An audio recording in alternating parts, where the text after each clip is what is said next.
And this is a lesson we never learned in history that we really should have. But in World War I, Woodrow Wilson said he was going to make the world safe for democracy. That was the American mission in World War I. And at the time, the world certainly was not safe for democracy. I mean, Europe was all monarchs, pretty much. And we overthrew the monarchs. The monarchy's pretty much lost. And the ones that are still there are like monarchies in name only, England and stuff like that.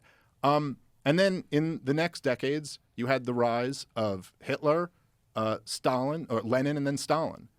And you're like, oh, man, those monarchs don't seem so bad all of a sudden now, Like, oh, shit. It turns out you could get rid of something and something much worse can come after it. Yeah, you need a full-length plan. But for Obama, who even goes, I think he acknowledged at one point that Libya was his biggest mistake. And he said not having a plan for the day after Gaddafi was overthrown was a big mistake. And it's like, yeah, I sure wish we had just lived through Iraq.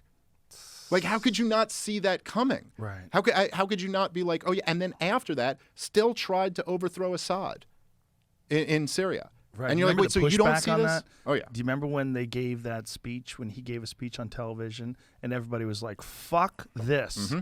And then they were, it kind of just went away. It was one of the most beautiful moments in modern American history. People really actually stood up and stopped a war from happening. Yeah. So instead, they just covertly funded the Al-Qaeda side of it. Jimmy Dore broke this down when he was on your show perfectly. Yes. Those guys who go like, they tell the story of Syria, and it's like the, Mike Baker, who I love, but his version of the story in Syria is like, well, Assad started killing all of his own people, and so what are we going to do?